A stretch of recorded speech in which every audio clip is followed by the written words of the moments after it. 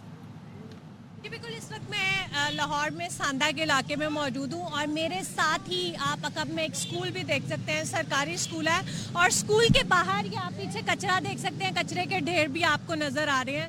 جبکہ وزیر اعلیٰ کی مہم صاف ستھرا پنجاب میں ایک دن باقی رہ گیا ہے اور انہوں نے کہا تھا کہ پنجاب میں کہیں پہ کچرا جو ہے وہ نظر نہیں آئے گا. تو میرے ساتھ یہاں پر ایک خاتون بھی موجود ہے. مجھے یہ بتائیے گا آنٹی، کچرے کی وجہ سے کتنی مشکلات آ رہی ہیں؟ کافی مشکلات آتی ہیں، ظاہر ہے گرمی ہے، آگے گندگی پیدا ہو جاتی ہے، کچرے کی وجہ سے مسئلے مسائل ہو جاتے ہیں. تو انشاءاللہ ضرور اٹھانا چاہیے، صفائی ضرور ہونی چاہیے.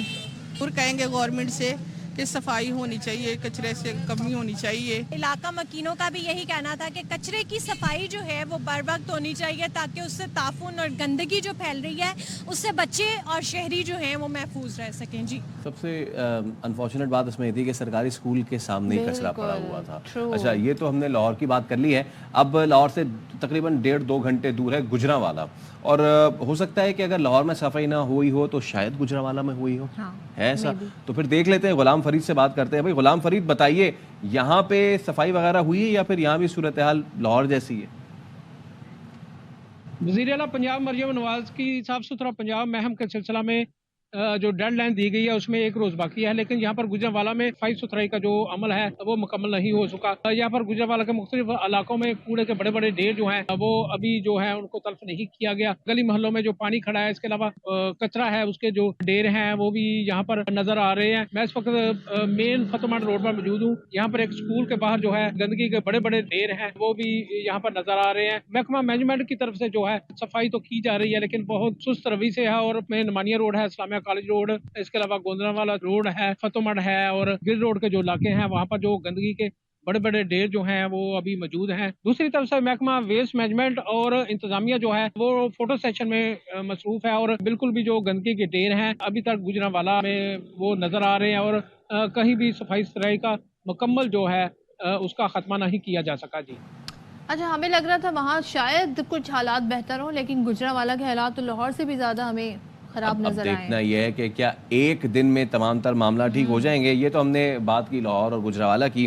ملتان کا بھی رخ کر لیتے ہیں، اور ملتان میں جو صورتحال ہے وہ کیا صاف ستھرا پنجاب جو ہے ملتان میں وہ اتنا ایکٹیو ہے. تو مرزا احمد علی ہمارے ساتھ موجود ہیں. مرزا احمد علی جی بالکل، اس وقت ہم پل واصل سے ایئرپورٹ جانے والے روڈ پہ موجود ہیں. آپ دیکھ سکتے ہیں کہ یہاں پر جگہ جگہ جو ہے وہ گند کے ڈھیر موجود ہیں. سڑک کنارے جو ہے یہاں پر گند کچرا جو ہے وہ پڑا ہوا ہے، جس سے اہل علاقہ جو ہے ان کو شدید مشکلات کا بھی سامنا ہے. صاف ستھرا پنجاب مہم کا کل آخری روز ہے اور ڈیڈ لائن ہے وزیر اعلیٰ پنجاب کی جانب سے. شہری ہمارے ساتھ موجود ہیں، ان سے ہم بات کریں گے. اور آپ کے علاقے میں اس وقت کچرے کی کیا صورتحال ہے؟ کیا صاف کر دیا گیا ہے؟ ایک تو آتے ہیں 10-15 دن بعد، کبھی تو آتے ہی نہیں ہیں. وہ شکایت کریں تو پھر بڑی مشکل سے آتے ہیں. کچرا کوئی بھی نہیں اٹھاتا. اگر اٹھا کے جائیں تو 15 دن یا 20 دن بعد ایک دفعہ اٹھا کے جاتے ہیں، اس کے بعد نہیں آتے. یہاں کوئی کام نہیں کرتے. ان کو جب بھی بلانے کے لیے جاتے ہیں یہ ان کی ایک ہی بات ہے کہ ہم آ رہے ہیں. جی آپ چلیں، ہم آ رہے ہیں. یہ صاف ستھرا پنجاب سکیم جو ہے نا، یہ صرف کاغذوں تک ہی ہے. شہر کی بات کی جائے تو چند ایک علاقے ہیں جہاں پر صفائی نظر آتی ہے، جو اس کے علاوہ پورا ملتان ضلع جو ہے اس کی یہی صورتحال ہے. یہاں اہل علاقہ کے مطابق جو ہے اس روڈ پہ 15 دن بعد 10 دن بعد جو ہے تھوڑی بہت صفائی کی جاتی ہے، لیکن پھر سے وہاں پر جو ہے گند کے ڈھیر لگ جاتے ہیں. آپ صورتحال دیکھ سکتے ہیں کہ یہاں پر اس وقت بھی گند کے ڈھیر موجود ہیں. جی اچھا، یہ تو جی 1 ماہ کی بات ہو رہی ہے کہ ڈیڈ لائن کل ختم ہو جائے گی، لیکن جو مریم نواز صاحبہ ہیں انہوں نے 1 مارچ کو جی کہا تھا کہ انہیں صاف ستھرا پنجاب پروجیکٹ ہے جس کا وہ آغاز کرنے جا رہی ہیں. انتظامیہ کو ٹاسک دیا تھا 1 ماہ کا، لیکن اب ہمیں ایک نئی بات پتہ چل رہی ہے. وہ بات بتا رہی ہیں وزیر اطلاعات پنجاب عظمہ بخاری صاحبہ. وہ یہ کہتی ہیں کہ 90 روز کا پروجیکٹ ہے جس میں مرحلے وار کام جاری ہے اور کافی حد تک صوبہ پنجاب میں صفائی کا کام ہو گیا ہے. انہوں نے یہ بھی کہا کہ اپوزیشن کی جانب سے صفائی نہ ہونے کے الزامات بے بنیاد ہیں، لیکن اب یہ جو ہمارے کیمرے کی آنکھ نے کھا دیا ہے یہ تو بے بنیاد نہیں ہے. اب اس صورتحال پہ اتنا ہی کہا جا سکتا ہے کہ آپ ہی اپنی اداؤں پہ ذرا غور کریں. ہم اگر عرض کریں گے تو شکایت ہوگی, شکایت ہے لوگوں کو, پنجاب کے لوگوں کو شکایت ہے. اور لوگ مطلب ہم سمجھتے تھے یہاں بیٹھ کے کہ جی لاہور کتنا صاف ستھرا ہے, لیکن اب آپ کے بالکل سامنے ہے کہ کیا لاہور, کیا گجرانوالہ, کیا ملتان, وہاں پہ صورتحال اتنی خراب ہے. اور مریم نواز تو اتنی پاورفل چیف منسٹر کے طور پہ سامنے آئی ہیں, تو عظمہ بخاری صاحبہ نے اب یہ جو نئی منطق پیش کی ہے, تاریخ پہ تاریخ, تاریخ پہ تاریخ, ان کا کیا کہنا تھا آپ کو وہ بھی سناتے ہیں. ہم نے ایک جو 90 ڈیز کا اپنا پروگرام بنایا, اس کے اندر ہم اس وقت اپنی پوری ٹائم لائن کے ساتھ ہم چل رہے ہیں, اور یہ ٹائم لائن کے ساتھ جو ہے اس کو ہمیں پورا کرنا ہے. ایک جدید نظام کوڑے کے حوالے سے جو ہے وہ لایا جا رہا ہے, جس کے اندر گھروں سے کسی کو کوڑا پھینکنے کی اجازت نہیں ہوگی. تو یہ ایک پورا کمپریہنسو پلان ہے. سو اس لیے یہ جو کہا جائے کہ جی ہوا ہی نہیں صاف ستھرا پنجاب, یہ زیادتی ہے. ذرا گلی محلوں میں جا کے لوگوں سے پوچھے تو صحیح کہ وہ کتنے خوش ہیں اپنے گلی محلوں کو صاف ہوتا دیکھ کے. تو یہ تو جی حالات ہیں, اب دیکھتے ہیں اس پہ کیا ہوتا ہے. اور اپوزیشن تنقید بھی کر رہی ہے جو کہ ہم نے دکھایا, لیکن فیصل پنجاب میں تو چلیں, یہ ٹاسک دے دیا گیا 1 مہینہ 90 دن میں ہو ہی جائے گا. یہاں کی جو گندگی ہے اس کے لیے تو کوئی احکامات بھی نہیں آتے, کوئی ایسی صفائی مہم بھی یہاں پہ شروع نہیں ہوتی ہے. یہاں پہ نا صفائی مہم کا پتہ ہے, نہ امن و امان کا کسی کو کچھ خیر خبر ہے. اور اب تو یہاں پہ ایک اور مسئلہ ہے, کراچی کے مسئلے ہی یونیک ہی مسئلے. پچھلے دنوں ایک ویڈیو وائرل ہوئی تھی, ناگن کے پاس جو مارکیٹ ہے وہاں پہ سروس روڈ پہ جانے کے لیے بھی جو ہے وہ KMC کی ہیٹ پہن کے اور چنگی وصول کر رہے ہیں. اب ہم بات کر رہے ہیں اس مافیا کی کہ جس کا ذکر کیا مرتضی وہاب نے بھی, اور ان کا کہنا تھا کہ جی ماضی میں بلدیہ عظمیٰ نے جو ہے وہ کام کا نہیں سوچا, ماضی میں پیسے جو تھے وہ کچھ لوگوں کی جیبوں میں جاتے تھے, اب بلدیہ عظمیٰ کے اکاؤنٹ میں آئیں گے. ان سے یہ ٹریفک جو کھڑی کرتے ہیں نا موٹر سائیکلیں جو پارک کرتے ہیں, پارکنگ, اس کے حوالے سے ان سے یہ سوال ہوتا, تو انہوں نے کہا تھا کہ بھائی بڑے بڑے اعلانات تو پہلے کیے گئے تھے, لیکن اب جو ہے وہ ہم اس کو ٹھیک کریں گے.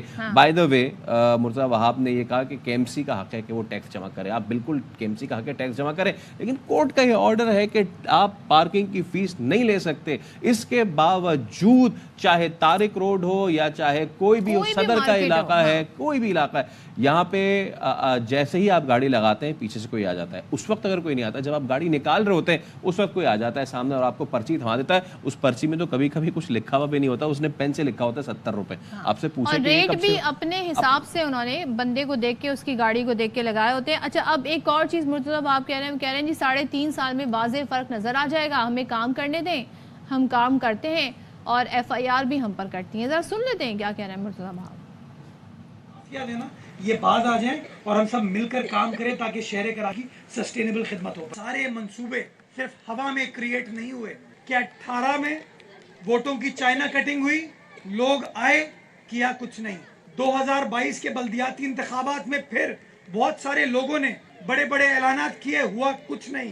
پرابلم ہمارے یہاں بلدیاتی نظام میں یہ ہو گیا, ٹیکس اکٹھا نہیں کرنے دیتے. اگر پارک کی انٹرنس فی لے لیں گے اس کو مینٹین کر سکیں, گراؤنڈ کی کوئی فی لے لیں اس کے اوپر لوگ حائل ہو جاتے ہیں. ہمیں ہمارا کام کرنے دیں, انشاءاللہ 3.5 سال کے بعد آپ کو فرق واضح نظر آ جائے گا. اسٹریٹ کرائم کا چیلنج ہے, لوگوں کی جانیں جا رہی ہیں, ان کے املاک کو نقصان ہو رہا ہے. اپنے قانون نافذ کرنے والے اداروں کو ہی کہوں گا اپنی کارروائیوں کو بہتر بناؤ تاکہ اپنی عوام کے جان و مال کو تحفظ فراہم کر سکیں. اچھا یہ گلے شکوے جب MQM کے ناظم کیا کرتے تھے یا ان کے میئر کیا کرتے تھے کہ جی ہمارے پاس اختیارات نہیں ہے, تو تھوڑی بہت منطق بھی سمجھ آتی تھی کہ سندھ اسمبلی میں ان کی اتنی پریزنس بھی نہیں ہے, پھر ان کے پاس وہ طاقت بھی نہیں ہے, وفاق میں گورنمنٹ بھی نہیں ہے, صوبے میں گورنمنٹ بھی نہیں ہے. لیکن پیپلز پارٹی کی تو پچھلی بھی حکومت تھی صوبے میں, اور اب بھی حکومت ہے, اور اب تو ان کے صدر بھی ہیں, تو اختیارات تو بھرپور ہیں. پھر یہ کہنا کہ جی ابھی دیکھیں ہمیں کام کرنے دیں, کون انہیں کام کرنے سے؟ پھر یہ کہنا کہ 3.5 سال بعد دیکھیں گے, تو پھر تو ایک بات مجھے بتائیں, سڑکوں سے کچرا اٹھانے میں, گٹر کے ڈھکن لگانے میں, سڑکوں کی مرمت کرنے سے کون روک رہا ہے مرتضی وہاب صاحب کو یا اس بلدیہ عظمیٰ کو؟ مافیا جن کا انہوں نے ذکر کیا ہے, جو کہ پتہ نہیں کہیں ہے یا نہیں ہے. ہاں لیکن نشیوں کو ٹھکانے لگانا, چور ڈاکوؤں پہ ہاتھ ڈالنا, یہ سب جو ہے شاید بہت بڑے کام ہیں, اس وجہ سے ان پہ نہیں پڑ رہا. تو جو چھوٹے کام ہیں کم از کم وہی کر جائیں. کراچی کے لوگوں کو جو مافیاز ہیں ان سے تو کم از کم نجات دلا دیں. اچھا اگلی جو خبر ہے شاید آپ کو آفینڈ ضرور کرے گی. کیوں؟ دیکھیں بہت سارے لوگ دنیا میں یہ سمجھتے ہیں کہ بہت مشکل کاموں میں سے ایک کام ہے